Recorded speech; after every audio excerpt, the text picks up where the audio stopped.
پاکستان تحریک انصاف کی طرف سے بہت شکوہ کیا جا رہا تھا، بہت شکایتیں کی جا رہی تھیں کہ اس کو لیول پلینگ فیلڈ نہیں مل رہی، اور یہ کہا جا رہا تھا کہ الیکشن سے پہلے اس کے ساتھ بڑی زیادتیاں ہو رہی ہیں. لیکن آج پشاور ہائی کورٹ کے فیصلے کے بعد تحریک انصاف کی ہو گئی بلے بلے، اور ان کو جو بلے کا نشان ہے وہ مل گیا ہے واپس. تو کیا اس کے بعد تحریک انصاف کے شکوے شکایتیں ختم ہیں یا ابھی بھی کچھ شکوے شکایتیں باقی ہیں؟ اس کے علاوہ آپ جانتے ہیں کہ سپریم کورٹ آف پاکستان کی طرف سے سابق صدر جنرل پرویز مشرف کی ایک اپیل پہ فیصلہ ہو گیا ہے، اور ان کی جو سزائے موت کا فیصلہ تھا اسپیشل کورٹ کا، اس کو برقرار رکھا گیا ہے. یہ جو آج سپریم کورٹ کا فیصلہ ہے اس کی کیا اہمیت ہے، اس پہ بھی ہم بات کریں گے. اور ایک سپریم کورٹ کے جج جسٹس مظہر علی نقوی صاحب جو ہیں، ان کے خلاف سپریم جوڈیشل کونسل میں ایک ریفرنس دائر تھا، انہوں نے آج استعفیٰ دے دیا ہے. اور اچانک استعفیٰ جو دیا گیا تو لوگ کہہ رہے ہیں کہ انہوں نے دراصل اپنی مراد کو بچانے کے لیے استعفیٰ دے دیا ہے، اور اپنے خلاف جو الزامات ہیں ان کا سپریم جوڈیشل کونسل میں سامنا نہیں کیا. اس کے علاوہ بھی کچھ ایشوز ہیں. ہمارے ساتھ آج موجود ہیں سینیٹر ولید اقبال صاحب، پاکستان تحریک انصاف سے ان کا تعلق ہے. سابق سینیٹر ہیں مصطفیٰ نواز کھوکھر صاحب، اسلام آباد کے 2 حلقوں سے قومی اسمبلی کا الیکشن لڑ رہے ہیں. اور لاہور میں ہمارے ساتھ موجود ہیں جناب عطاء اللہ تارڑ صاحب، جو لاہور سے پیپلز پارٹی کے سربراہ بلاول بھٹو زرداری صاحب کے خلاف الیکشن لڑ رہے ہیں. تارڑ صاحب، میں آپ سے گفتگو کا آغاز کروں گا. یہ جو پشاور ہائی کورٹ نے تحریک انصاف کا جو بلے کا انتخابی نشان ہے اس کو بحال کر دیا ہے، اس پہ آپ ذاتی حیثیت میں نہیں بلکہ مسلم لیگ نون کے نمائندے کے طور پہ کیا کہیں گے؟ آپ خوش ہیں یا آپ کے خیال میں یہ غلط ہو گیا ہے؟ دیکھیے میر صاحب، بلے کا نشان ہونا چاہیے یا نہیں ہونا چاہیے یہ نہ میں نے فیصلہ کرنا ہے، نہ آپ نے کرنا ہے، نہ ہی کسی اور نے کرنا ہے. یہ قانون کے مطابق فیصلہ ہونا ہے. جی، الیکشن کمیشن نے 20 سیاسی جماعتوں کی فہرست جاری کی جنہوں نے انٹرا پارٹی الیکشن نہیں کرائے تھے یا قانون اور قواعد و ضوابط کے مطابق نہیں کرائے تھے. اب مسئلہ یہ ہے کہ یہ اتنے لاڈلے رہ چکے ہیں، ان کو اتنا بگاڑا گیا ہے، اتنا لاڈ پیار ان کے ساتھ کیا گیا ہے کہ یہ سیاہ کرے سفید کرے یہ اپنے آپ کو مبرہ تصور کرتے ہیں. ان کا خیال ہے کہ ان کو ایک لائف ٹائم امیونٹی استثناء دے دیا گیا ہے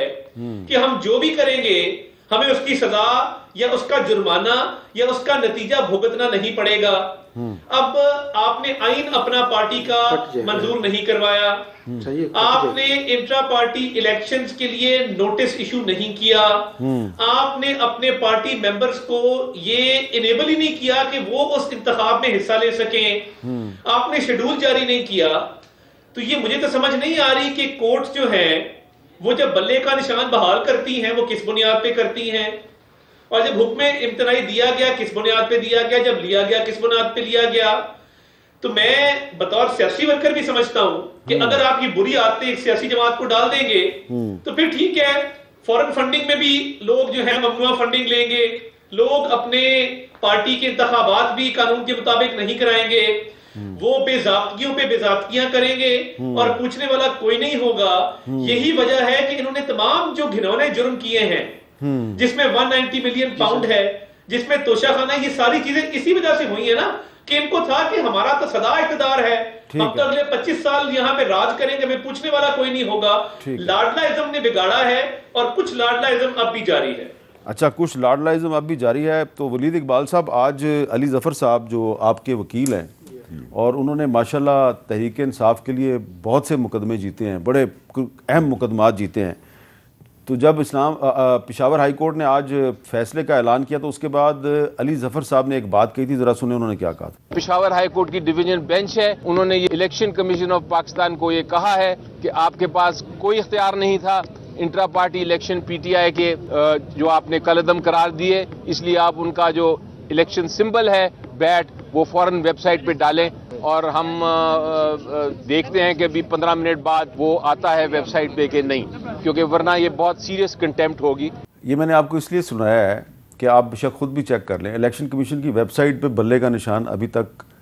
نہیں دکھائی دے رہا. تو 15 منٹ تو دور کی بات ہے، اب تو کئی گھنٹے گزر چکے ہیں. تو آپ کو لگتا ہے کہ election commission Peshawar high court کے خلاف سپریم کورٹ میں جائے گا یا پشاور ہائی کورٹ کے فیصلے پہ عمل درآمد کرے گا؟ پہلے تو میر صاحب مجھے امید ہے کہ میری مسکراہٹ جو ہے وہ آپ کی اسکرین پہ آ رہی ہے اور آپ کا کیمرہ پہ کافی عرصے کے بعد آپ اتنا کھل کے مسکرا رہے ہیں اور آپ کے یہ کہنے پر کہ جی وہ 15 منٹ میں وہ نہیں آیا، اس کی وجہ سے وہ مسکراہٹ جو ہے وہ سکڑی نہیں ہے، وہ قائم ہے۔ اچھا، اس کی وجہ یہ ہے کہ جی الیکشن کمیشن نے پہلے کون سی کوئی عدالتوں کے فیصلوں کی فرما برداری کی ہے؟ آپ پورا پچھلے ایک سال 1.5 سال کا ٹریک ریکارڈ ان کا دیکھ لیں تو افسوس ظاہر ہے جی، اور اپنی ان کی کریڈیبلٹی اور ایک آئینی ادارہ ہوتے ہوئے اپنے آئینی فرائض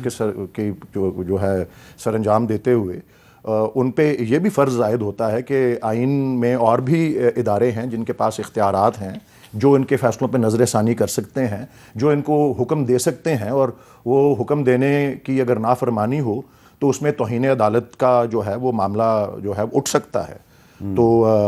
بہرحال جی آپ کا سوال تو محض یہ ہے کہ وہ اپیل کریں گے یا نہیں، اس کا جواب میں ان کا ترجمان تو نہیں ہوں، وہ تو میں نہیں دے سکتا۔ لیکن اسلام آباد میں ایک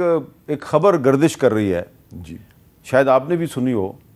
کہ الیکشن کمیشن آف پاکستان کے سیکرٹری صاحب جو ہیں انہوں نے استعفیٰ دے دیا، ابھی استعفیٰ قبول نہیں ہوا۔ ہو سکتا ہے کہ چیف الیکشن کمشنر صاحب بھی کسی بات پر کسی کوئی جواز بنا کے تو وہ بھی استعفیٰ دے دیں، یا ان کو کہہ دیا جائے بھی آپ بھی دے دیں، کیونکہ آپ کی تو اب کوئی کریڈیبلٹی نہیں رہی کہ آپ نے تحریک انصاف سے بلے کا نشان واپس لیا، عدالت نے وہ ریسٹور کر دیا تو آپ استعفیٰ دے دیں۔ تو ایسی صورت میں پھر کیا ہوگا؟ ایک تو یہ کہ وہ استعفیٰ دیں یا نہ دیں یہ تو ان کا فیصلہ ہے، اور اگین میں ان کا ترجمان تو نہیں ہوں، لیکن اس صورت میں کیا ہوگا، اور ظاہر ہے اس سے ایک تاثر تو یہ ملتا ہے، اور جی آپ نے جس طرح کہا یہ 2-3 دن سے میں نے بھی یہ بات سنی ہے اور آج ذرا زیادہ گردش کر رہی ہے، اس کا میں انکار نہیں کر سکتا، کیونکہ آپ نے پوچھا نا میں نے سنی یا نہیں، سنی ضرور ہے، اس میں حقیقت ہے یا نہیں، یا اس کے نتائج کیا ہو سکتے ہیں۔ ایک تاثر یہ ملتا ہے کہ اس کے نتیجے میں کسی نہ کسی طرح کو جواز بن جائے کہ الیکشن کو التوا میں ڈال دیا جائے، تو یہ تو پھر آپ اس رائے سے اتفاق کرتے ہیں کہ چیف الیکشن کمشنر سلطان سکندر راجہ صاحب نے ماضی میں بڑے پریشر برداشت کیے ہیں، تو اس مرتبہ انہیں سٹینڈ لینا چاہیے اور استعفیٰ نہیں دینا چاہیے؟ بالکل جی، میرے خیال میں ان کو، حالانکہ ان کی کریڈیبلٹی کا سوال تو بہت زیادہ اٹھایا جاتا ہے ہماری طرف سے، بلکہ جس طرح سے الیکشن کمیشن کے بہاف پر آرگیومنٹس جو ہیں وہ پشاور ہائی کورٹ میں بھی ہوئیں، اس سے تو لگتا ہے کہ وہ ہمارے حریف بنے ہوئے ہیں۔ ہم ایک طرف پی ڈی ایم کا مقابلہ اور ان کی پارٹیوں کا کر رہے ہیں، تو دوسری طرف ان کا بھی مقابلہ ان کو چاہیے کہ آپ کے حریف بنے رہیں اور استعفیٰ نہ دیں۔ دیکھیں جی، باوجود اس کے کہ ان کے کریڈیبلٹی پہ بہت زیادہ سوالیہ نشان ہیں، ان کو اس وقت ایک سٹینڈ اس بات پہ دلانا ضروری ہے کہ جی اب میری ڈیوٹی لگ گئی ہے الیکشن کرانے کی، اور 8 فروری سپریم کورٹ نے پتھر پہ لکیر کر دیا ہے، تو میں اپنے وہ فرائض ایسے سر انجام دے سکوں کہ یہ میں الیکشن کروا کے ہی، جو اب دیکھیں نا ایک دفعہ پہلے بھی اس طرح ہوا تھا کہ فخر الدین ابراہیم صاحب جو تھے وہ چیف الیکشن کمشنر تھے 2013 میں، اور جب وہ الیکشن ہو گیا تو اس پہ کچھ